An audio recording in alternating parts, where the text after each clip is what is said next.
आनंद जी गुड़गांव से। राधे राधे। राधे राधे महाराज जी। महाराज जी, क्या ग्रहों के प्रभाव से बचा जा सकता है? हाँ, ग्रह प्रतिकूल से प्रतिकूल हो, जो पे कृष्ण चरण मन अर्पित तो करी हैं का नवग्रह रंक। बेचारे दीन नवग्रह क्या कर सकते हैं जब हम भगवान के चिंतन में हैं और भगवान से विमुख हैं। तो सब ग्रह तुम्हारे अनुकूल हो तो क्या बना देंगे? सब ग्रह अनुकूल हो तो क्या बना देंगे? भोग सामग्री देंगे। भोग सामग्री नाशवान है, आज नहीं तो कल नष्ट हो जाएगी। और ग्रहों का प्रभाव किसके ऊपर होगा? शरीर और भोग सामग्री के ऊपर। और भगवान का जो भक्त होता है तो योगक्षेमम वाहम्यहम, भगवान प्राप्ति की रक्षा करते हैं, उसी को क्षेम कहते हैं। तो सीम की चाप सके को तासु, बड़ रखवार रमापति जासु। ये शुक्र शनिचर राहु केतु सब हुई हैं क्षण में तेरे चेरो, और जानकी नाथ सहाय करे तो कौन बिगाड़ सके नर तेरो। अगर भगवान की भक्ति है तो हर ग्रह प्रतिकूल होकर भी अनुकूल चलेगा, और भगवान से विमुख हो तो हर ग्रह अनुकूल होकर भी प्रतिकूल ही होगा। राम विमुख कभी किसी को सुख नहीं मिल सका। शंकर साहस विष्णु अज तो ही सकहि न राख राम कर द्रोही। हनुमान जी महाराज कह रहे ना रावण से कि तू कितना भी तपस्वी हो, कितना भी बलि हो, कैसा शंकर साहस विष्णु अज तो ही सकहि न राख राम कर द्रोही। भगवान से विमुख आचरण करने वाला तो चाहे कोई भी हो तो तेरी रक्षा कोई नहीं कर सकता है। और शंकर जी तो है हनुमान जी, उसी लंका को जलाया जिस लंका को दिया था। हनुमान जी ने तो जलाया। तो कौन सा ग्रह नक्षत्र रावण के अधीन नहीं था? हर ग्रह नक्षत्र उसके अधीन था। लेकिन क्या हुआ? सर्व विनाश हो गया।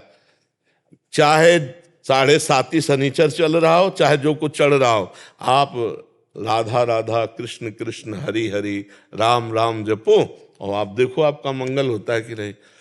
कोई ग्रह नक्षत्र तुम्हारा बुरा नहीं कर सकता तब तक जब तक आपके बुरे आचरण नहीं है। देखो, ग्रह नक्षत्र ऐसे समझो जैसे हमारा पुलिस डिपार्टमेंट है, अलग अलग भारतीय बहुत सी कंपनियां सुरक्षा के लिए। यदि आप कानून में सही चल रहे हो तो आपको सपोर्ट करेंगे, नहीं सपोर्ट करेंगे, आपकी रक्षा करेंगे। आप फोन कीजिए, आपकी रक्षा करेंगे। और आप कानून के खिलाफ चल रहे हो तो मार डंडे आपको पीटेंगे और आपको सजा में पहुंचा देंगे। ये ग्रह नक्षत्र हैं। आप ये समझो, ग्रह नक्षत्र जितने हैं ये भगवान का शासन विभाग है। मैं यमराज से लेकर शनि राहु केतु सब। अब आपको मानव जीवन मिला, मनमानी पापाचरण करोगे तो आपको दंड देंगे, ये ग्रह दंड देंगे। और प्रगट में अगर नहीं फंसे तो अप्रकट में तुम्हारा मन तुम्हें जलाएगा। तुम्हारा मन ही तुम्हें चिंता शोकग्रस्त कर, ज्यादा बिगड़ जाए तो तुम्हारा मन तुम्हें शूट करने की आज्ञा दे देगा। होता है ना, समाज में देखते हो ना। कर्म हमारा कौन काहू के सुख दुख कर दाता, निज कृत कर्म भोग सुन भ्राता। हमारा कर्म बिगड़ गया तो हमें भोगना पड़ेगा, और कर्म नहीं बिगड़ गया तो छाती चौड़ी करके घूमो, कोई बाल बांका नहीं कर सकता। चाहे ग्रह नक्षत्र हो, चाहे कोई भी हो त्रिभुवन में।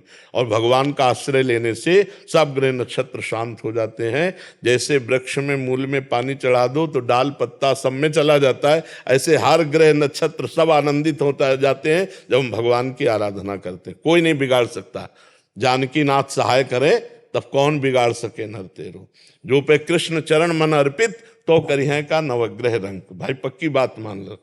अभिनव निगम जी। जय जय श्री राधे। राधे राधे महाराज जी, आपके चरणों में कोटि कोटि प्रणाम। गुरुदेव भगवान, भगवान के अत्यंत प्रिय भक्तों के क्या लक्षण होते हैं? कोई भगवान का अत्यंत प्रिय भक्त कैसे बन सकता है?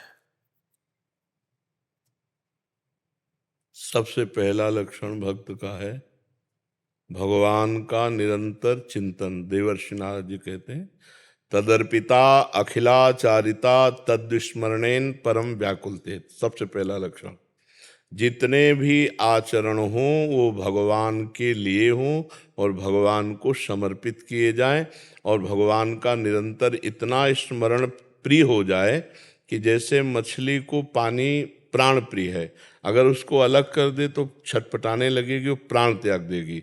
तद स्मरणेन परम व्याकुलतेति, भगवान के स्मरण में इतनी प्रियता हो जाए कि ऐसा लगे कि भूल गए क्या, तो उसके प्राण व्याकुल हो जाए। उत्तम भागवत के लक्षण। त्रिभुवन की राज्य लक्ष्मी देने पर भी जो आधे पल के लिए अपने प्रभु का स्मरण ना छोड़े उसे महाभागवत कहते हैं। पहला, सबसे पहला अगर ये है तो सब लक्षण आ जाएंगे, ये नहीं तो नहीं माना जाएगा कि वो फिर वो दंभ पाखंड बना रहता है।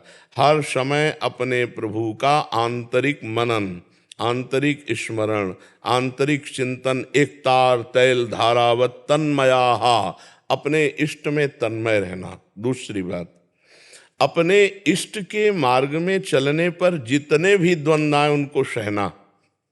जैसे मान है और अपमान है, तो मान में हर्ष रूपी विकार होता है और अपमान में शोक रूपी विकार होता है।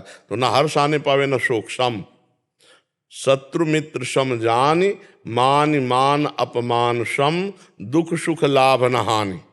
इस मार्ग के पथिक की ये स्थिति होनी चाहिए कि दुख सुख में, लाभ हानि में, स्वस्थता अस्वस्थता में, मान अपमान में, निंदा स्तुति में समान भाव, हर समय भगवद स्मरण और इन द्वंद्वों में समान भाव होना। जब कोई बड़े से बड़ी विपत्ति और बड़े से बड़ी संपत्ति में भी ना फूले ना भूले, हर समय भगवान की स्मृति में वो द्वंद्व विमुक्ता, जो द्वंद्वों पर विजय प्राप्त कर चुका है। तीसरा लक्षण, योग क्षेम की भी चिंता ना करने वाला। भगवान ने गीता में कहा, अनन्यस चिंतयन्तो माम ये जना परिपासते तेषाम नित्याभियुक्तानाम योगक्षेमम भाम्यहम। जो मेरा अनन्य चिंतन करता है उस भक्त का मैं योगक्षेम वाहन करता हूँ। जो भगवान से भी अपने योगक्षेम की चाह न करे, जाहि न चाहे कबहु कछु, तुम सन सहज सने। उत्तम भक्त की बात कर रहा हूँ, नहीं तो वो फिर अर्थार्थी या वो जिज्ञासु इनमें आ जाएगा, उत्तम भक्त में नहीं आएगा। अगर वो धन चाहता है, मान चाहता है या किसी भी तरह की कोई चाहत है तो इनमें आएगा, अर्थार्थी जिज्ञासु। उत्तम भक्त की बात में जो भगवान से भी कोई चाह ना करे, सकल कामनाहीन जे राम भगति रसलीन। और सबसे बड़ा दोष होता है जीव में अहंकार, जो किंचन मात्र किसी भी क्रिया, किसी भी स्थिति में अपने आप को नहीं देखता, अपने भगवान की कृपा को देखता रहता है कि भगवान की कृपा से भजन हो रहा है, भगवान की कृपा से देश सेवा हो रही, भगवान की कृपा से हमारे अंदर जो सद्गुण है। अहंकार रहित भक्त जो है वो अहंकार रहित होता है, जिसके किसी भी तरह का कोई अहंकार नहीं है और जिसके किसी भी तरह का कोई बल नहीं है। जैसे धन बल, तपस्या बल, व्रत बल, तीर्थ बल, बड़े बल होते हैं। सुनेरी मैंने निर्बल के बलराम, अपबल, तपबल और बाहुबल, चौथो बल है दाम, सूर किशोर कृपा ते सब बल हारे को हरिनाम। जो पूर्ण भगवत आश्रित है, पूर्ण भगवत बल वाला है, पूर्ण भगवत भरोसा है, किंचन मात्र किसी द्वंद्वों में कोई भी प्रभाव नहीं पड़ता है, निरंतर अखंड भगवत स्मृति परायण है। ये कुछ बाहरी लक्षण भक्त के हैं। भक्त और भगवान की महिमा को वेद और सरस्वती जी भी गाते रहे तो पार नहीं पाएंगे, क्योंकि भक्त भगवत चिंतन के प्रभाव से भगवान के अगाध सद्गुण संपन्न वैभव को प्राप्त हो जाता है। तो उसकी जैसे भगवान की महिमा कहना अनिर्वचनीय, ऐसे भक्त की भी महिमा कहना अनिर्वचनीय। कुछ लक्षण बताए जाते हैं जो हम आपको जैसे बता रहे ना। हाँ, और उसमें मान की चाह नहीं होती, उसमें मोह नहीं होता, उसमें किसी भी विषय भोग के संयोग में भोगने की इच्छा नहीं होती। जैसे भुने हुए चने में कितना भी खाद पानी लगाओ अंकुर नहीं होता, ऐसे ही जो आत्माराम पुरुष भगवत भक्त है, नहीं स्वात्मा रामम विषय में कृष्णाम भ्रमयति, वो जित संग दोषा होता है, वो निरंतर अपने स्वरूप में स्थित रहता है, उसमें किसी भी तरह की कोई कामना नहीं होती, वो हर द्वंद्वों पर विजय प्राप्त किए सुख दुख में समान भाव, और वो दिव्य ज्ञान संपन्न होता है, परम ज्ञानी होता है। जो भक्त होता है उसमें दिव्य ज्ञान आता है, पढ़ा लिखा ज्ञान एक अलग होता है, दिव्य ज्ञान जो स्वयं भजन के प्रभाव से प्रकट हुआ है। ऐसे महापुरुष को भक्त कहते हैं, जो निरंतर दैन्य होकर भगवान के चिंतन में रमण करता रहता है। समझ रहे हैं जी। वीर सिंह जी, मध्य प्रदेश से। हरिराम। श्री हरिवंश गुरुदेव, आपके चरणों में कोटि कोटि प्रणाम। गुरुदेव, आंतरिक शत्रु बाह्य स्वजनों से मिली विपरीतता से बार बार मानसिक द्वंद्व पैदा करते हैं, ऐसे भजन बाधित होता है, मन विचकित होता है। वो भजन ही क्या जो प्रतिकूलता से बाधित हो जाए। अभी बच्चे हो परमार्थ में, अभी बच्चे हो, अभी परमार्थ के पथिक थोड़ी बने हो। प्रतिकूलता प्राप्त होने, जैसे घाव प्राप्त होने पर सूरवीर योद्धा को जोश आता है और शत्रु को पछाड़ता है, ऐसे ही जब प्रतिकूलता आती बाहरी या भीतरी, जो भक्त है वो सुदृढ़ होकर भगवान की स्मृति में तन्मय होकर हंसते हुए उस प्रतिकूलता को पछाड़ता है। प्रतिकूलता में बाधित हो जाए, मन उदास हो जाए, खिन्न हो जाए, ये सब भक्त के लक्षण हैं। ये तो अभी प्रारंभिक शुरुआत है ककाहरा की। अभी आप मतलब परमार्थ पे के पथ पे नहीं हो। परमार्थ के पथ वाले जब कदम आगे बढ़ाते हैं ना, हाँ, तो यम ही न व्यथ्यन्ते ते पुरुषम पुरुष सब सम दुखा सुखा धीरम स्वमृतत्वाय कल्पते। अभी तो तुम बाहरी दुख की बात कहते हो, अभी तो तुम्हारे शरीर में दुख नहीं आया, अभी तो आंतरिक बाधाएं नहीं आई। आंतरिक बाधाओं को काम क्रोध लोभ मोह मद मत्सर इनको परास्त करता हुआ, शरीर के हर दुखों को सहता हुआ भगवान के आंख में आंख मिलाकर बढ़ता है, परमार्थ का प्रतीक होता है। घर परिवार स्वजन संबंधी या लोक परलोक ये सब कूड़ा करकट की तरह बाहर हो जाता है, इसका कोई महत्व नहीं। पागल आदमी गाली दे या वंदना करे उसका कोई महत्व होता है क्या? ये सब भातुल बातुल भूत विवश मतवारे, ते नहीं बोले ही वचन विचारे, तिनकर कहा सुनी नहीं काना, परमार्थ का पथी की बातें सुनता है क्या? है मुस्कुरा दिया हट दिया चल रहे। ये सब प्रपंची लोगों की प्रपंच बातें भक्त थोड़ी सुनते हैं। भक्त के कान होते हुए भी वो बहरा होता है, उसको सिर्फ भगवान की चर्चा भगवत मार्ग की बातें नाम सुनाई देता है, इसके अलावा वो शांत रहता है। सब कौन सी बाधा ऐसी है जो हमारे चित्त को क्षोभ पहुंचा सके? चित्तचोर में हमारा लगा हुआ है और वो आनंद समुद्र है, तो कौन सी बाधा पहुंचाएगी? शरीर को हमने पहले ही त्याग दिया मृत मान करके, इसको अपना थोड़ी माना। तो शरीर की बाधाएं ही होती हैं, आत्मा में कोई बाधा पैदा नहीं कर सकता। समझ पा रहे हो आप? शरीर में ही हो इसलिए तुमको सब बाधाएं लग रही हैं, और शरीर बाधाओं का घर है इसलिए हमने पहले उसे त्याग दिया। ये शरीर केवल भगवत प्राप्ति के लिए ही है, बस इतना मानकर इससे अपनापन किया तो कोई परेशानी नहीं। अपमान हो रहा है तो इसका प्रारब्ध है, हम तो दृष्टा मात्र देख रहे हैं कि क्या हो रहा है। सम्मान हो रहा है इसका प्रारब्ध है, रोग बढ़ रहा है इसका प्रारब्ध है, सुख हो रहा है इसका प्रारब्ध है। हम तो सुख दुख रोग शोक हर्ष द्वंद्वों से अतीत, हमारा क्या बिगड़ जाएगा? अब जब तक ये ज्ञान नहीं होगा तब तक तो पीसना ही पड़ेगा ना। द्वंद्व पीसते रहते हैं, ये द्वंद्वों की चक्की सबको पीसती रहती है। बलवान मनो नाम जप करो, कहीं कोई संकट नहीं। क्या परेशानी? आप बोलो इस समय क्या परेशानी? आप बोलो इस समय आपको क्या परेशानी है? क्यों? क्योंकि आपने इस समय किसी भी परेशानी को स्वीकार नहीं किया है। आप इस समय सत्संग स्वीकार किए हैं, इसलिए आपको आनंद है, और यही स्वीकृति बराबर रखो तो क्या परेशानी है? चलो ऐसे ना समझो तो ऐसे समझो कि हमारी धुलाई हो रही है। कपड़ा जब धोबी धोता है तो थोड़ा पीट पाट लगानी पड़ती है ना। तो हमको भगवान के पास जाना है, भगवान है परम पवित्र, हमारे द्वारा बड़े अपवित्र कार्य हुए जन्म जन्मांतरों में। बिना सहे कोई महात्मा नहीं होता। महात्मा का पहला लक्षण है तितिक्षवः, सहनशील, मात्रा स्पर्शास्तु कौन्ते शीतोष्ण सुख दुखदा आगमा पायनो अनित्यास्तास्तितिक्षस्व भारत। इनको सहना है। जब हम मृत्यु को वर्ण किए हुए बैठे तो हमारा अपमान या गाली या रोग ये सब क्या है? कुछ नहीं। जब हमने मृत्यु जैसे महान दुख को वर्ण कर लिया प्रभु के लिए, अब हमें क्या दुख है? कोई परेशानी नहीं। कीड़ा लग जाए, गलने लगे शरीर, लोग गालियां दें, निष्कासित कर दिया जाए, तिरस्कार हो जाए, इनका कोई मतलब नहीं है। अब मतलब रख रहो तो रो बैठो, दुखी हो, उद्विग्न हो। अरे तुम्हें कोई छू रहा है क्या? तुम्हें कौन छू रहा है? तुम्हारे शरीर की पिटाई हो तो भी तुम्हें कोई नहीं छू सकता। आपका स्वरूप क्या है और शरीर क्या है? तो शरीर के लिए बैठे रहोगे। बुढ़ापा आ गया, जीवन भर इसको प्यार करते हुए, अब तो छोड़ो इनको। ये दुनिया का प्रपंच लादे हुए है ये शरीर। शरीर से केवल भगवत कार्य, भगवत भाव, भगवत मार्ग, बस इसका कोई महत्व नहीं है। सबकी ममता ताग बटोरी, मम पद मनहि बांधि बर डोरी। हमारे तो सब कुछ प्रभु है। अब अगर हमें कोई गाली देता है तो मेरे प्रभु हमको पुष्ट कर रहे हैं, कोई सम्मान कर रहा है तो हमारे प्रभु दुलार कर रहे हैं। दोनों में हमें कृपा और दुलार नजर आता है। जैसे कोई नमस्कार कर रहा है, कोई दुलार कर रहा है, मेरे प्रभु की दुलार वृत्ति है। गाली दे रहा, अपमान कर रहा, पीट रहा है, मेरे प्रभु की कृपा वृत्ति है। मुझे पावन किया जाता है, मुझे पुष्ट किया जाता है।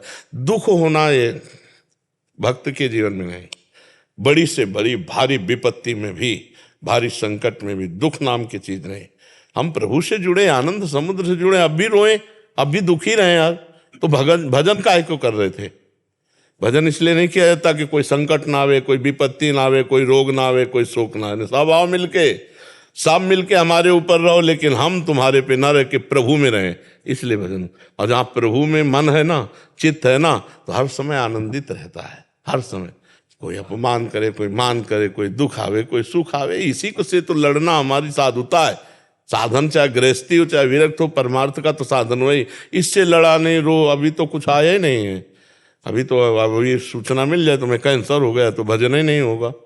जब बाहर की छोटी मोटी बातों में तुम्हारा चित्त जो है जलन को प्राप्त हो रहा है, अभी सूचना आ जाए कि कैंसर होगा, नहीं बचोगे, अब नाचना चाहिए, नहीं बचेंगे ना पक्का, अब हरि के पास जाएंगे, राधा राधा राधा राधा राधा राधा। तो हमको जब मृत्यु जैसे भयावह सूचना में दुख ना लगे तब हमारी भक्ति पुष्ट हुई। हर इंद्री हमारे प्रभु से सुखी हो, हमारा मन सावई मना कृष्ण पदार विंदयो। क्या परेशानी है? किसी का दिमाग है, कोई निंदा करता है, कोई पाखंडी कहता है, कोई पूज्य कहता है, कोई भगवान का अवतार कहता है, कोई दम्भी कहता है। अलग अलग चश्मा है, जिसके जो चश्मा लगे हो, देख तुम क्या हो, भगवान के भक्त हो, तो तुम्हें विश्वास होना चाहिए कि मैं भगवान का भक्त हूं। तो अलग अलग चश्मा है, देख रहे, तो हमको क्लेशित नहीं होना। पक्का समझ रहे हो ना? आप क्लेशित तो नहीं होगे। हाँ, जब कोई गाली दे, निंदा करे, अपमान करे, प्रतिकूलता करे, तो उस समय भागो भगवान की शरण में। हे नाथ, हे करुणा में बचाना, शब्दों के बाण चल रहे, नाथ आप बचाना, राधा राधा राधा। उसी समय प्रभु ऐसा ज्ञान बल दे देंगे कि आप बच जाओगे। और अगर उसमें लगोगे कि देखो हमारा पुत्र होकर के हमको ऐसा बोलता है, हमारा भाई होकर मर गए, फिर तो क्लेशित हो जाओगे, अशांत हो जाओगे। साधक वहीं भ्रष्ट होता है जहां प्रभु से विलग होता है। का हनुमंत विपत्ति प्रभु सोई, जब तो सुविरल। हाँ, हरि स्मृति सर्व विपद विमोक्षणम। भगवान का चिंतन चल रहा है मधुर मधुर। अब क्या वो गाली दे रहा है, हम राधा राधा जप रहे, क्या परेशानी है? ठीक है जी। नरेंद्र पाल सिंह जी। राधे राधे। गुरुदेव राधे राधे। गुरुदेव, भगवान शिव अपने भक्तों की भक्ति का ट्रांसफर करते हुए देखे गए हैं कि मतलब जैसे उनके अनन्य भक्त रहे, आप भी रहे, इन्होंने आप लिखा है, और भी काफी दूसरे भक्तों को देखा जो ऐसे रहे, उनको फिर भक्ति मार्ग पे भेज दिया। महाराज जी, उधर ही क्यों न स्थित कर दिया उनको? बगीचे में हर पुष्प थोड़ी सेवा में पहुंच जाता है। क्यों? पूरे बगीचे में अब वो तो माली का है कि जो मन में आया, फूल देखा और चमका फूल, तो उसको उठाया, श्री जी तक पहुंचा दिया। अब हर फूल तो माली का नहीं पहुंच जाता कि वो श्री जी के श्रृंगारे में लगे जाके। कुछ फूल जाते हैं 100 यात्रा में, नहीं 100 यात्रा में फूल, कुछ सुहागिनी के सौभाग्य में, कुछ लाडली के श्रृंगार में। बगीचा है संसार। तो ऐसे ही अलग अलग भगवान जहाँ भजन मार्ग में लगे हैं, तो देखा कि ये फूल लाडली लायक है, तो उठाया और भेज दिया। भगवान शिव रूपी माली ने इस जगत रूपी बगीचे में प्रेमानंद नामक फूल को उठाया और लाडली जी के चरणों में चढ़ा दिया। अब क्यों चढ़ा दिया वो माली से पूछो, अब हम क्या बताए। है तो अब इसमें मेरा कोई योगदान थोड़ी, मेरी कोई तपस्या थोड़ी है। ये तो देवाधिदेव महादेव भगवान शंकर की कृपा। अब उनके बगीचे के फूल थे और उन्होंने चयन किया और लाडली जी के चरणों में चढ़ा दिया। अब भाई इस क्यों चढ़ा दिया, तो आपको काशी जाना पड़ेगा और काशी विश्वनाथ जी से बात करनी पड़ेगी कि आपने क्यों चढ़ा दिया। तो आप ही बहुत है गुरुदेव। तो इसमें होता है, महादेव जिस पर बहुत प्रसन्न होते हैं, बहुत प्रसन्न होते हैं। जैसे नरसिंह मेहता से प्रसन्न हुए, बहुत प्रसन्न हुए, तो सीधे रास में ले गए। प्रिया प्रीतम उनके हृदय का विषय है। तो ऐसे शिव जी प्रसन्न हुए, हमें वृंदावन भेज दिया, प्रिया प्रीतम में लगा दिया। बकाया हम कहीं नहीं हैं वृंदावन आने में और प्रिया प्रीतम की उपासना, हम कहीं नहीं हैं। हम ये देखते हैं कि हमको ट्रांसफर किया गया, भगवान शिव हमको ऐसे प्रिया जी के चरणों में समर्पित कर दिए। तो इसमें भगवान शंकर ही जानते हैं क्यों भेजा। हम जैसे पहला स्फुरण कैसा होगा वृंदावन, दूसरा चल बाबा रासलीला हो रही देख ले। अब इसमें हम कहीं नहीं थे, रासलीला देख के लगा प्रिया प्रीतम के बिना हम नहीं जी सकते, भेज दिया महादेव जी ने वृंदावन भेज दिया। इनमें जा पर कृपा न करें पुरारी, शो न पाओ मुनि भगति हमारी। ये भगवान शिव ही इस जन्म में ना सही तो किसी जन्म में शिव उपासना बनी, तभी श्री श्यामा जी के चरणों की शरण मिल सकती। पूज्य राधा बाबा भगवान शंकर के अनन्य उपासक, तो देखो इतना किशोरी जी से प्यार की राधा बाबा ही कहे जाने लगे, राधा राधा राधा राधा राधा राधा। तो ये महादेव जी कृपा ही करते हैं, वैष्णवा नाम यथा शंभु, भगवान परम वैष्णव है तो कृपा करते अपने हृदय का प्रेम धन प्रदान कर देते हैं। तो वही कृपा की, अहेतु की कृपा, उसमें कोई तपस्या भजन साधन नहीं, अहेतु की कृपा की और राधा वल्लभ जी के चरणारविंद का आश्रय दे दिया। उसमें हमारा कोई बल नहीं, उन्हीं का बल काम करता है। रूपाली जी उत्तराखंड से। महाराज जी प्रणाम। महाराज जी, हम इंटरनेट के माध्यम से 1 साल से आपसे जुड़े हैं और आपकी कृपा से जीवन में बहुत सुधार भी आया है। हम विद्यालय में संचालन का कार्य करते हैं। हमारे प्रश्न ये है कि स्कूल के अभिभावक अपने बच्चों की इच्छा पूर्ति में इतना लीन हो गए हैं कि अपने ही बच्चों का भला बुरा की समझ नहीं रख रहे, अपने बच्चों से बहुत डरे हुए रहते हैं। हम उनको कैसे समझाएं कि इनका ऐसा भाव है? माता पिता जो, हाँ, मतलब उनकी इच्छा पूर्ति में नहीं, अगर बच्चे की इच्छा पूर्ति के विरुद्ध बात करें तो धमकियां देते हैं। बच्चे ऐसे भी हमारे पास आए हैं, हम ऐसा है, हम भाग जाएंगे। तो माता पिता को डर लगता ही है कि हमारे बच्चे तो कम से कम चलो भाई तुम्हें जो चाहिए, पर उसमें उचित और अनुचित का विवेक होना चाहिए। यदि हम बच्चों की अनुचित मांगों को पूरी करते रहेंगे तो वो अपने आचरणों से हीन हो जाएंगे और ना वो राष्ट्र सेवा लायक रहेंगे, ना वो भगवत सेवा लायक रहेंगे। तो बच्चों की हमको मनोवृत्तियों को भी पूर्ण करना है और उनकी मनोवृत्तियों का विरोध भी करना है, दोनों बातें करनी है। इतनी प्रवीणता माता पिता में होनी चाहिए कि अपने बच्चे को इतना सपोर्ट करे कि वो नकारात्मक सोच में ना पहुंच जाए, और इतना उसको शासन में भी ले कि उसको जैसे नशा है, व्यभिचार है या गंदे मार्ग हैं, उन मार्गों में उनकी प्रवृत्तियां ना जाएं। मर्जी ये कह रहे हैं कि ये स्कूल में संचालन करते हैं तो इनको बहुत दिक्कत होती होगी कि स्कूल में जैसे एक शिक्षक का कर्तव्य होता है कि कैसे शिक्षा देना है, उसमें डांटा भी जा सकता है, कुछ भी किया जा सकता है, तो अभिभावक जो होते हैं वो विरुद्ध कभी कभी हो जाते हैं। वैसे अब समय ऐसा है कि उचित शब्दों से केवल आप समझा दीजिए और नहीं समझते हैं तो भगवान पर छोड़ दीजिए। अब समय ऐसा नहीं कि आप उनको पीट दें। अच्छा, अब ऐसे भी स्कूल के बच्चे हैं कि 4 बच्चे मिलकर आपका अपमान कर देंगे। अगर वो ना किए तो उनके माता पिता आपका अपमान कर देंगे। पिता के बोलते हैं कि आपको बोलना नहीं चाहिए, बच्चे का आत्म स्वभाव आप सम्मान खत्म कर रहे हैं स्कूल में डांट के। नहीं, हमारा आत्मसम्मान, अगर हमारे गुरुजन हमको डांटते नहीं तो आज ये क्या मिलता जी। अगर गुरुजन हम तो उनके चरणों में प्रणाम करते जिन्होंने का सिखाया, का और मात्रा सिखाई। अगर ना सिखाए होते तो आज जो हम शास्त्र ज्ञान बांट रहे हैं वो भले अनुभव हो जाता पर बोल नहीं सकते थे। बोलने के लिए शब्दावली चाहिए ना, वो शब्दावली गुरुजनों ने सिखाई। हम प्रणाम करते हैं उन गुरुजनों को जिन्होंने ककारा मात्रा सिखाया। कहीं हाँ, थोड़ा आज कलयुगी जो टीचर हैं, कलयुगी टीचर, हम आपके लिए नहीं कह रहे, वो अपने कर्तव्य को नहीं जानते हैं। जो क्योंकि बच्चों का शोषण की बातें जो आती हैं, गलत ढंग से बच्चों का जो शोषण किया जाता है या व्यसन करके बच्चों को जो पिटाई करने की बातें आती हैं, वो गुरुजनों में नहीं होनी चाहिए। गुरुजन व्यसन रहित और जितेंद्रीय होना चाहिए, क्योंकि बच्चे बच्चियां सब तुम्हारे अंदर में हैं, तो तुम्हारे द्वारा उनका पोषण ही होना चाहिए। तो जो गुरुजन पोषण करते हैं, अगर वो बच्चों पर शासन नहीं करेंगे तो फिर बच्चे पढ़ाई में उन्नति नहीं प्राप्त करेंगे। शासन जरूरी है। अब जैसे अपने लोगों के समय था, खड़ा कर दिया जाता था, 2 घंटे खड़े रहो, तो अब खड़े होने में सब विद्यार्थी बैठे, हम खड़े तो हमें जो अपमान महसूस हो रहा है, तो हम कल अपना काम करके लाएंगे। वो बच्चे को उठाने के लिए है, बच्चे का पतन करने के लिए नहीं है। हम अपने कर्तव्य का पालन करें और बच्चों को शिक्षा दें, और इसके बाद जब वो नहीं मान रहे तो हम शासन ना करें। अब समय शासन वाला नहीं रहा, शासन करने पर अपनी हानि हो जाएगी, इसलिए शासन ना करें, बिल्कुल प्रार्थना है। और हमें लगता है सरकार भी अलाउ नहीं करती है, नहीं ना, तो बस जितना आप पढ़ा सकती हैं ईमानदारी से पढ़ाइए, और जितना आप मृदु शब्दों से उनको बता सकते हैं कि आप गलत हैं, आप अपना सुधार कर लीजिए, इतना तक तो ठीक है। आगे दंड विधान या कठोर वचन अब नहीं, समय नहीं रह गया। इतनी सहनशीलता न परिवार में रह गई और न बच्चों में रह गई है। तो अब आजकल के बच्चे ऐसे, मान लो आप तो छोटे बच्चों को पढ़ा रहे हैं, लेकिन जो बड़े बच्चे हो रहे हैं इतने उद्दंड होने हो रहे हैं, स्वभाव उनका इतना उद्दंड कि वो कंट्रोल में वो नहीं है। महाराज जी, एक बार एक पेरेंट्स आया था, तो उसको उसके बच्चे के बारे में बताया गया।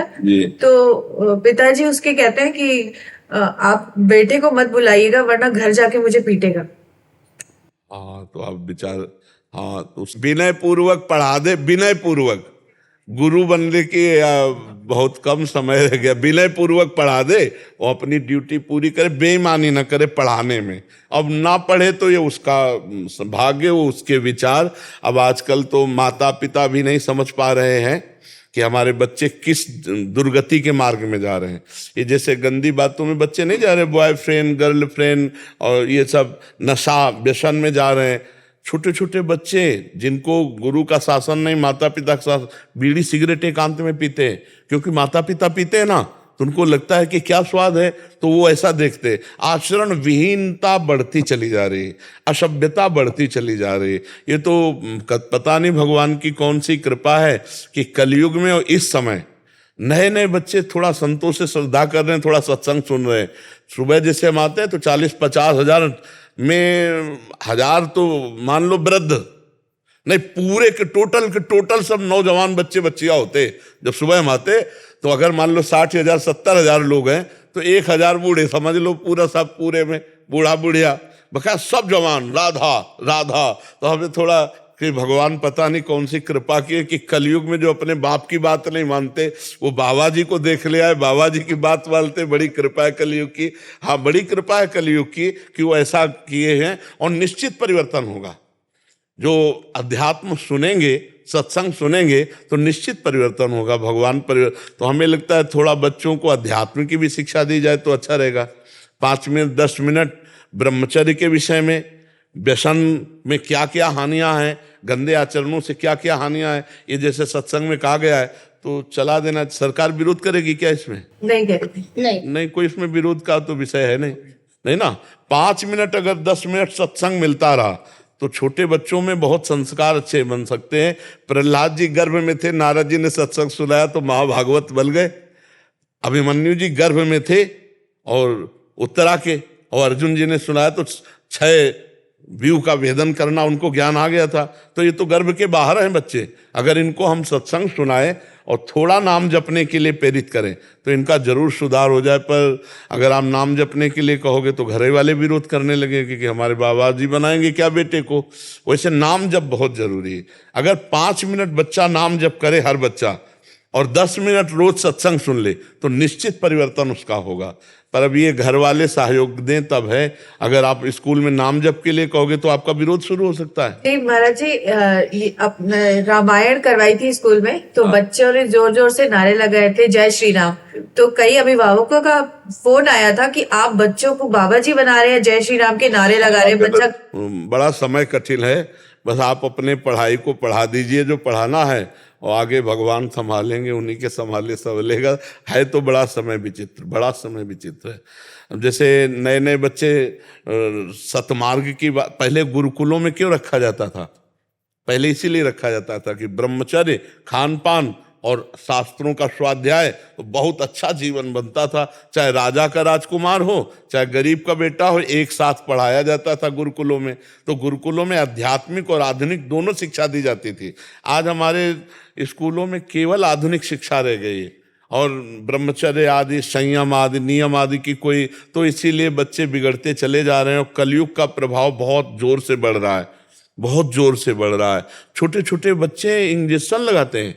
18 वर्ष 20 वर्ष के बच्चे इंजेक्शन, वो मतलब नशा का। अब बोलो उनका जिंदगी गई ना, अब वो बिना इंजेक्शन के नहीं जी सकते हैं। अब इंजेक्शन के लिए पैसा चाहिए, और उसके लिए चोरी करना पड़ेगा, नहीं तो माता पिता की पिटाई करेंगे। उनको कहीं से भी मिले अर्थ में। तो ये जीवन नए बच्चों का बचा लिए भगवान, तो वही बचा सकते हैं। और क्या उपाय हो सकता है? वही बजा सकते हो, कोई नहीं बजा सकते। भगवान बचा सकते हैं ना। हाँ, भगवान अगर बात माने तो बच सकते हैं। क्यों? हमारी बात माने तो बच सकते हैं ना। तो भगवान ने तो बुलवा रहे हैं यार, मानना चाहिए सब बच्चों को। तुम अपने दोस्तों से अच्छा व्यवहार करो, और जो तो दोस्त गलत हो उनको समझाओ तुम। अरे जी, आजकल एक और, जैसे सत्संग आप बोल रहे हैं ना, सत्संग शब्द भले आप पूरा मोटिवेट कर रहे हैं, बट आजकल सत्संग ऐसा समझा जाता है कि ये पुराने जमाने का बूढ़ों को सुनने का है, कथा आदि का। और आजकल मोटिवेशनल या स्पीच दे रहे हैं या प्रेरणादायक कुछ एक आप लेक्चर दे रहे हैं, वर्ड का अंतर हो गया है। आपका मुख्यतः जो आप यहाँ हमसे संभाषण करते हैं साधकों के साथ, एक मोटिवेशनल वो रहता है महाराज जी, मतलब आप प्रेरणा देते हैं, नाम जप की प्रेरणा दे रहे हैं, अपने माता पिता से कैसे व्यवहार होना चाहिए, एक अपनी नौकरी में कैसे रहते हुए भगवत प्राप्ति के मार्ग पे आप आगे बढ़ सकते हैं, एक बच्चे कैसे भक्ति के साथ अपनी पढ़ाई करें, आपका ये फोकस रहता है। बट सत्संग जो शब्द हो गया है, आप मतलब बाबा जी से सुन रहे हैं तो मतलब ये एकदम वैसा वो हो गया। नहीं तो आपकी जो वाणी रहती है महाराज जी, एक मतलब प्रेरणादायक रहती है हर फील्ड में महाराज जी। उसको एक सत्संग मतलब सोचते हैं भागवत जी, और यद्यपि वो तो महान वो है, बट वो आजकल की सोच। जैसे हम ये कहते हैं कि प्रत्येक बच्चा अगर 20 वर्ष तक ब्रह्मचर्य रहे, फिर आगे की भगवान जाने, 20 वर्ष तक केवल ब्रह्मचर्य रहे, तो उसका जीवन जो प्रभावशाली होगा वो खुद अनुभव कर ले। 20 वर्ष तक केवल ब्रह्मचर्य रहे। अच्छा, इसको सांसारिक मोटिवेशन बोलने वाले अब इसको क्या बोल पाएंगे? और डॉक्टरों का तो ऐसा कथन है कि हफ्ता 10 दिन में नष्ट ही करना चाहिए। अब वो तो बच्चों को और गलत मार्ग का प्रोत्साहन दे रहे हैं। अच्छा, अध्यात्म के विषय में जैसे हमने ये देखा, वो भजन है नहीं, तप है नहीं, वो गीता या भागवत के विषय में जैसे बोल रहे हैं, तो उनको ज्ञान नहीं है। शब्दार्थ, भावार्थ और रहस्यार्थ, तो ना भावार्थ उनको समझ में आ रहा है ना रहस्यार्थ। वो शब्दार्थ को पकड़कर केवल शब्द बोल देते हैं, तो उससे लाभ नहीं प्राप्त हो पाएगा। लाभ प्राप्त होगा जो आचरण में उतारे, जो तपस्या संपन्न हो, जो भजन परायण हो, तभी तो उसका उपदेश काम करेगा। नहीं तो वो उपदेश एक व्यापार मात्र हो जाएगा और वो उपदेश काम नहीं करेगा। जैसे आपने बोला कि सुबह हम जब आपके साथ आते हैं तो 50,000 लोग, बच्चे, मतलब न्यू जनरेशन होती है हमारी जी, ये सभी नौकरी करते हैं, ये सभी व्यापार करते हैं, इनका सबका परिवार है, अपने अपनी फील्ड में कार्यरत हैं।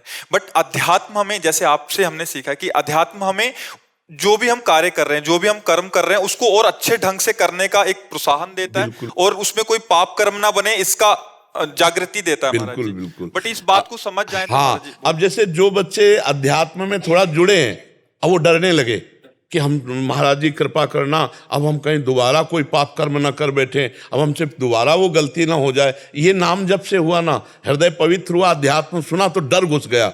देखो, जिसे कानून का डर, समाज का डर, भगवान का डर, शास्त्र का डर, वो पापों से बच सकता है, और जिसे डर खत्म हो गया फिर वो नहीं बच सकता है।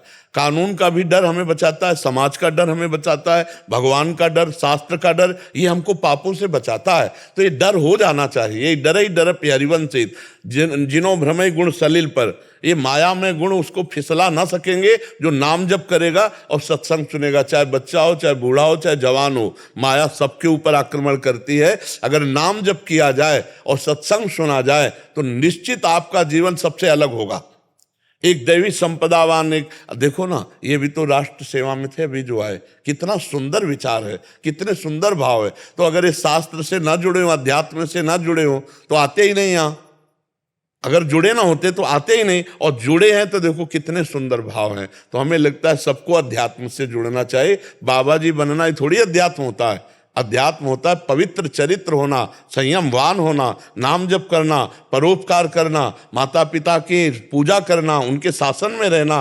अब वो जी मानसिकता परिवर्तन करना ही अभी सबसे बड़ी हमारी वो है, जरूरत बन गई है हमारे जी। मानसिकता ऐसी बन गई है कि बाबा जी मतलब भजन, और वो बूढ़े बूढ़े जने, मतलब भजन मतलब अपना जीवन को निखार लाना। हाँ बिल्कुल। चाहे आप कैसे ग्रस्त में हैं, चाहे आप कहीं भी किसी भी कर्म क्षेत्र में हैं महाराज जी, बट वो उस बात को समझाने के लिए। देखो, एक बच्चा है, जवानी आ रही है, अब उसने कुसंग में नशा कर लिया, इसके बाद बेविचार कर लिया, इसके बाद अब वो डर लगा, अब उसको मार डाला, इसके बाद आजीवन कारावास।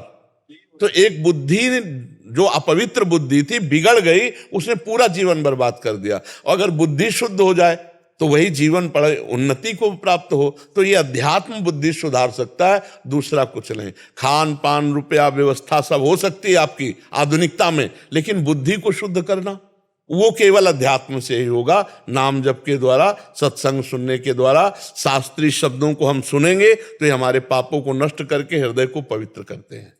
आज देखने को मिल रहा है महाराज जी, आज लाखों परिवार जिन्होंने व्यसन छोड़ दिए, मांस, अंडा, सिगरेट जो भी करते थे। आप महाराज जी यहीं आके बोलते हैं, बाहर हमसे भी मिलते हैं तो तब समझ आती है कि नहीं, विचारों का परिवर्तन ही अगर आ जाता है सत्संग के माध्यम से तो जीवन में एक निखार हाँ, आना जैसे अभी जेलर साहब से हमने यही कहा कि माइंड का परिवर्तन होना, माइंड का स्वस्थ होना अनिवार्य है। ये सब माइंड के बीमार जेल में गए, दिमाग इनके बीमार हो गए, मतलब धर्म विरुद्ध हो गए, इनका दिमाग स्वस्थ करना।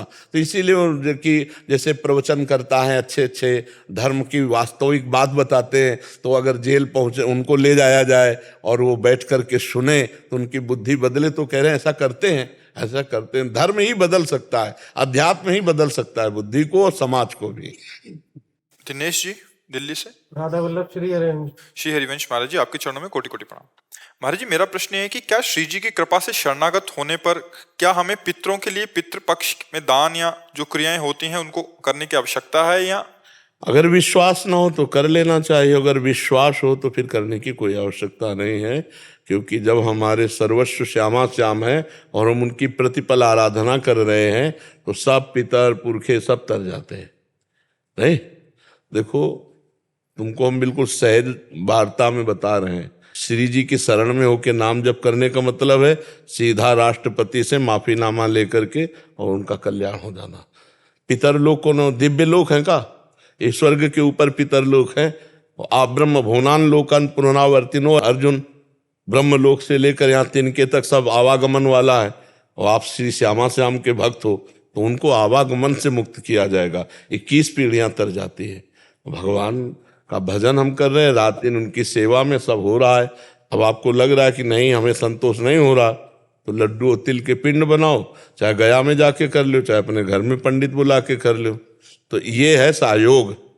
और भजन है पूरा जड़ से नष्ट कर देना, जो कर्म संस्कार हैं वही भस्म हो जाए और भगवान की प्राप्ति हो जाए। सातरत्य सातरत्य सा लोकांतारयति, पिंडदान से नहीं भजन से। सतरत्य सतरत्य सा लोकांतर, लोक के लोक तार सकता है भगवान का भजन करने वाला। तो विश्वास अगर होए तो खूब श्यामा श्याम को भोग लगाओ, आरती पूजाओ, गानो, खूब नाम जप करो, नाम कीर्तन करो, कोई जरूरत नहीं। और तुम्हें विश्वास ना हो तो पंडित बुलाओ, पिंडदान करो, वो भी एक धर्म मार्ग है। लेकिन ये अनन्य प्रेम मार्ग है, वो धर्म मार्ग है। और सावै पुंसाम परो धर्मो, ये तो भक्ति अधोक्षजे, परम धर्म वही जिससे अधोक्षज भगवान में प्रीति हो जाए। अब देख लो तुम्हारी योग्यता क्या है अंदर की, उसके अनुसार चलो। आपकी शरण में महाराज जी हम। हाँ, तो बस प्रिया प्रीतम जैसे भैया वृक्ष की जड़ में पानी लगा दो तो डाल में, पत्ते में, फूलों में सब जगह पहुंच गया। ऐसे पूरे संसार वृक्ष के जड़ कौन है? भगवान। 15वें अध्याय में गीता में क्या, ऊर्ध्वमूल मधाशाखा मश्वत्थम प्राहुरभ्यम, भगवान कह रहे ना। तो हम जब राधा वल्लभ लाल वही तो है और उनका हम भजन कर रहे हैं, तो वृक्ष में जल चढ़ा दिया तो सब पूरे विश्व ब्रह्मांड को प्राप्त हो गया। इस विश्व ब्रह्मांड की मूल जड़ है भगवान, और भगवान में हम सब तन्मय हैं, तो सबका मंगल हो गया, सबका कल्याण। कोई पितर नहीं बचेंगे जिनको ना प्राप्त हो जाए। जैसे हम पकौड़ी बनाते तो एक एक पकौड़ी में नमक थोड़ी डालते हैं, फेंट में डाल दिया, हर पकौड़ी में हो गया। तो राधा वल्लभ ध्याई के और ध्याइये कौन, ब्यासें देत बने नहीं बरी बरी प्रतिलोन।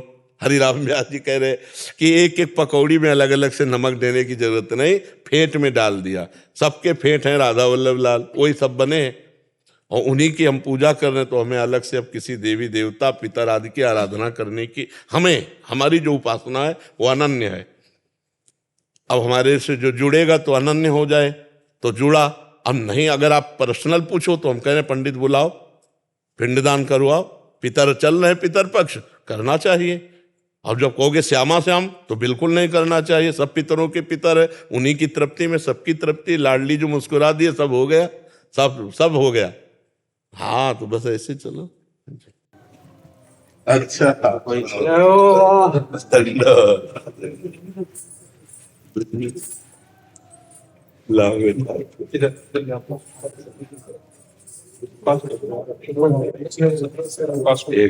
एक सिलनरी लाख एक माला।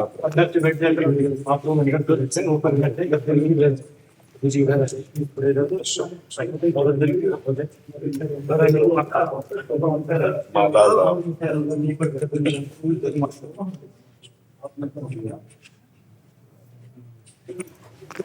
मैं जी एक पद सुना लूं मैं। नाहं वसामि वैकुंठे योगी नाम हृदय नच मदभक्ता यत्र गायन्ति तत्र तिष्ठामि नारदा। एक बार नारद जी बीना बजाते हुए मधुर मधुर गाते हुए मेरे पास आए और उनने मुझसे कही कि हे महाराज तुम कहाँ निवास करो। मैंने उनसे कही ना वसु वैकुंठ में ना योगी है माई जहाँ भक्त गायन करें वसु सुसन से नाई। मैंने उनसे कही जहाँ ना तो मैं वैकुंठ में बसूंगा ना मैं कोई योगी मुनि के ही में बसूंगा। जहाँ मेरे भक्त प्रेम से गायन करेंगे वे तो वहीं बसूंगा। यहाँ में कोई संत से ना है। जो तू आवे एक पग मैं आऊं पग 60 और जो तू कर रहा काट सो तो मैं लोहे की लगा।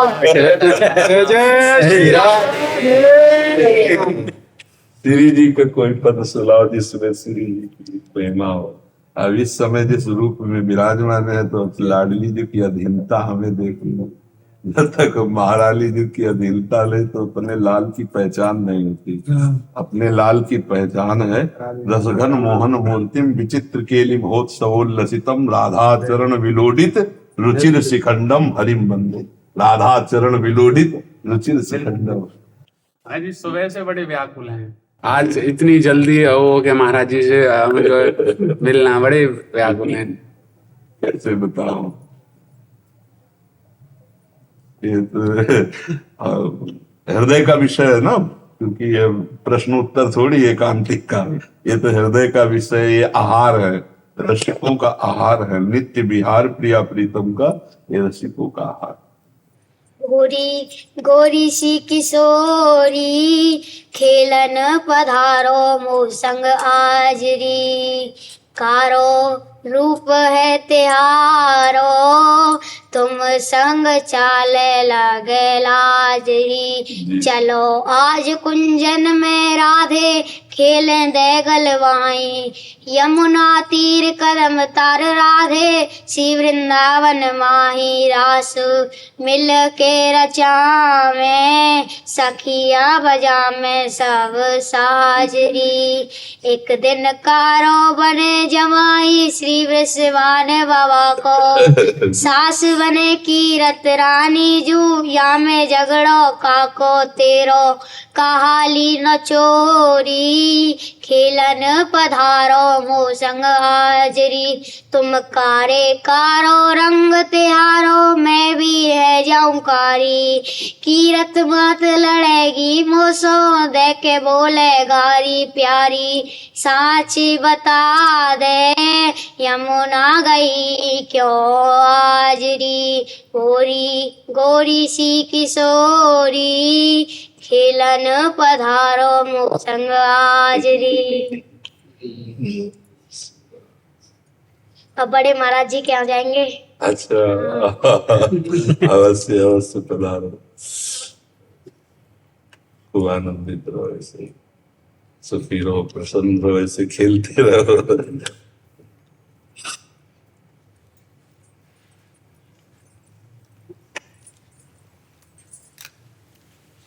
बोल बरसाने वाली श्री विश्वान दुलारी जय जय श्री राधे श्री राधे।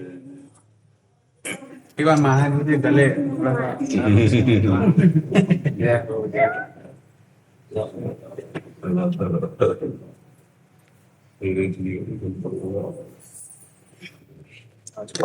युगल सरकार युगल के युगल रूप सरकार में भी आएंगे। हाँ जरूर आओ जरूर। आज अच्छा थी राधा वल्लभ जी के रूप में ही क्या ऐसे ही चलेंगे। हाँ, एक में भी दो है, एक रूप में ही, बेल हाँ। प्यारी बनी सुप्रीतम प्रेम तमाल। दो मन मिली एक है बरसाने में महाराज जी गहवर में नित्य रास है। लीला भूमि ही है। महर्षि, आप अभी जेल विभाग से कुछ अधिकारी जन और मंत्री जी हैं, तो महर्षि आपकी कोई मार्गदर्शन जिससे और अच्छे से हम सेवा कार्य कर सकें। देखो, कुमार्गगामी प्रवृत्तियों का आचरण करके जो जेल जाते हैं, जेल की तो बात पूछे आप। जी महाराज जी, जेल हाँ, तो उसमें दो प्रकार के व्यक्ति होते हैं। एक होते हैं जिनका व्यसन है, स्वभाव है कुमार्गगामी प्रवृत्तियों को करना, और एक होता है परिस्थिति वशात घटना घट जाना। तो जो परिस्थिति वशात घटना घट करके गए हैं उनका सुधार तो किया जा सकता है, लेकिन जिनका स्वभाव और व्यसन ऐसा है उनका परिवर्तन नहीं किया जा सकता, क्योंकि वो दुष्ट स्वभाव के, जो पे दुष्ट हृदय सोई होई मोरे सन्मुख आव की सोई। दुष्ट का स्वभाव परिवर्तन होना बड़ा कठिन है। जैसे बांस में आप कितनी भी खाद लगा दो, केला और सेव नहीं लग जाएगा। मूरख हृदय न चेत, चाहे गुरु मिले बिरंच सम, फूलई फरई न बेत, फूलई फरई न बेत, वो नहीं। तो जो दुष्ट स्वभाव के हैं वो तुम्हारी भावना का उपहास करेंगे और थोड़ी देर बैठ भी जाएंगे, लेकिन उनका परिवर्तन नहीं होगा। खलौ करें भली पाए सुसंगु, और मिटे न मलिन स्वभाव अभंगु, उनका स्वभाव परिवर्तन। हाँ, जो घटना परिस्थिति बस हो गए वो तो आपको अगर थोड़ा भी सौहार्द दिखाएंगे तो रो पड़ेंगे कि पता नहीं मेरे से कैसे हो गया और मैं नहीं करना चाहता था, मैं सुधरना चाहता हूँ। तो हमें लगता है ऐसे लोगों को सत्संग सुनाया जाए, अध्यात्म ही सुधार सकता है और कोई उपाय नहीं है। भगवान का नाम जप करें। अगर आजीवन कारावास मिल गया है तो अपने जीवन को अब सही ढंग से चलावें, जो जेल की मर्यादा उसके अनुसार रहे, नाम जप करें और उनको सत्संग सुनाया जाए। हम ये तो नहीं कह सकते जिनको सजा हो गई वो मुक्त हो सकते हैं, नहीं। प्रायश्चित भोग लेंगे और नाम जप करेंगे, सत्संग सुनेंगे, सही ढंग से चलेंगे तो उनकी उन्नति हो जाएगी। जेल से वो परमात्मा प्राप्ति कर सकते हैं, जेल से वो महात्मा की गति को प्राप्त कर सकते हैं। अगर वो सुधरना ना चाहे तो फिर चाहे ब्रह्मा जी आ जाए तो उनको सुधारना बहुत कठिन है, नहीं सुधर सकते। जो जिनका केवल व्यसन ही है दुराचार करना, हिंसा करना, दूसरे का धन हड़पना, ऐसे जिनका स्वभाव बन चुका है, उनका परिवर्तन भगवान चाहे तो कर सकते हैं, दूसरा और कोई उपाय नहीं। सत्संग से उनका परिवर्तन हो सकता है जो परिस्थिति वसात घटना में फंस गए, परिस्थिति ऐसी आ गई कि उन्होंने ऐसी क्रियाएं कर दी, तो उनको नाम सुनाया जाए, उनको सत्संग सुनाया जाए। हमें लगता है शास्त्रों का प्रवचन अगर सुनाया जाए तो परिवर्तन हो सकता है। क्या सुनाया जाता है? कोई ऐसा प्रोग्राम होता है मतलब दिन में या महीने में जिससे? जी होता है मुझसे। अच्छा, मतलब स्वयं पढ़ाया जाता है या संतों के प्रवचन सुनाए जाते हैं? बहुत सारे संत हैं, कुछ मनोवैज्ञानिक जी आते हैं लोग। अच्छा, जैसे बुक्स वगैरह है, किताब काफी दी जाती है जी वो मतलब डिप्रेशन में न जाए, जी। इस तरीके की। तो परिवर्तन आपको दिखाई देता है? जरूर। हाँ, तो अध्यात्म, भगवान का नाम और भगवान की चर्चा और जीवन का उद्देश्य अगर ये बताया जाए तो जो गलती हो गई है उसका तो दंड मिल ही रहा है, उनका हृदय पवित्र हो रहा है क्योंकि वो अपनी सजा काट रहे हैं। अब उस समय नाम जप करना, भगवत चिंतन करना, और अगर कहीं ऐसा अवसर हो कि कभी छूट कर फिर समाज में जाएं तो हमारी समाज उनका आदर करे, उनको घृणा बुद्धि से ना देखे। और अगर घृणा बुद्धि छोड़ करके हम उनको प्यार करेंगे तो वो लोग फिर समाज में बहुत अच्छे व्यक्ति की तरह जीवन व्यतीत कर सकते हैं। और अगर ऐसे आए हुए लोगों से जो घृणा नफरत करते हैं तो फिर उनमें एक द्वेष का बीज बो जाता है और वो समय आने पर फिर वही क्रिया करा सकता है। इसलिए समाज को भी चाहिए कि जो सजा भोग कर आए हुए व्यक्ति हैं उनको बहुत सम्मान दे, क्योंकि वो अपना प्रायश्चित कर चुके हैं और वो समाज में सही ढंग से मनुष्य बनकर जीना चाहते हैं, तो समाज को भी अवसर देना चाहिए। और उनको वहाँ जो जेल में है उनको इतना पुष्ट करना चाहिए भाव से कि वो आगे कोई गलती का भाव ना रख पावे सत्संग के द्वारा, या अन्य जो गणमान्य ऋषिजन है या उपदेष्टा हैं या प्रवचन करता है उनके द्वारा। शारीरिक स्वस्थ होना कोई खास बात नहीं है, विचार का स्वस्थ होना बहुत जरूरी है। मानसिक अस्वस्थ ना होने पावे तो सब ये जितने जेल जाते सब मानसिक अस्वस्थ जाते नहीं, मानसिक विक्षिप्त हो गए तो ये सब मानसिक है। वो मानसिक स्वस्थ होने के लिए दवा है भगवान का नाम, भगवान की चर्चा, भगवान के जो परम पवित्र लीलाएं चरित्र हैं अगर सुनाए जाए तो मानसिक स्वस्थ हो सकते हैं। जैसे शारीरिक अस्वस्थता बहुत बड़ी है इस शरीर में भी, लेकिन मानसिक स्वस्थ है तो हम प्रसन्न हैं। तो हमें लगता है अगर हमारा दिमाग स्वस्थ है तो सब ठीक है, और अगर दिमाग अस्वस्थ है तो सब गड़बड़ है। तो उनका दिमाग स्वस्थ करना, उनका माइंड, उनकी बुद्धि पवित्र करने के लिए भगवान का नाम, भगवान की चर्चा और बड़े बड़े महापुरुषों के पावन वचन ये बहुत जल्दी परिवर्तन करते हैं। महाराष्ट्र ऐसे अनेक स्थानों पे हमने देखा जेलों में आजकल, जैसे सागर की जेल है हमारी, उसमें भागवत कथा साल में 4 बार हो रही है, गायत्री का पाठ किया जा रहा है। वहाँ जितने लोग हैं उनमें से कितने लोग पंडित बन के और आजीविका का साधन बना लिया उन्होंने। तो महाराष्ट्र सरकार की नीति भी ऐसी हो रही है और कुछ अधिकारी अगर अच्छे पहुंच जाएं। नहीं, हमारे कई अधिकारी ऐसे परिचय में आए जो बहुत अच्छे हैं। एक जेलर साहब तो आए तो आंसू भरे हुए थे, जैसे अपने बच्चों के लिए चाहत, ऐसे उनकी जेल के कैदियों के लिए चाहत देखी। वो कह रहे थे उनका कैसे कल्याण हो, उनका कैसे मंगल हो। कल्याण और मंगल सोचना है तो बहुत, ऐसा नहीं है, हमें लगता है कि बहुत से ऐसे अधिकारी आए जेल के जो बहुत अपने कैदियों से प्रियता रखते हैं, उनका मंगल चाहते हैं। जैसे अब ये भी आए हैं तो ये क्यों प्रश्न कर रहे हैं, अपने लिए प्रश्न करते, इन्होंने कैदियों के लिए प्रश्न किया, तो ये चाहत तो है ही। बहुत से ऐसे अच्छे अधिकारी उपस्थित हैं वर्तमान में जेलों में। हमारे मथुरा जेल के एक अधिकारी आए थे, उन्होंने दिखाया वो राधा नाम कीर्तन, सबके बीच में बैठ करके हारमोनियम ढोलक से राधा नाम कीर्तन, सत्संग सुनाना, और बहुत से कैदी रोज समय से आकर के भागवती दिनचर्या में सम्मिलित होना, तो मंगल तो होगा ही। अब कुछ ऐसे दुष्ट स्वभाव के हैं जो उसको स्वीकार नहीं कर सकते। अब तो रोजगार के साधनों का भी उनको स्किल डेवलपमेंट, बहुत से हुनर सीख के जा रहे हैं महाराष्ट्र, तो बाहर जाके रोजगार से लग जाते हैं। तो बहुत सारे ऐसे प्रोग्राम महाराज जी जेल में ही अलग अलग विधान किए गए हैं जिनमें उनको सिखाया जाता है।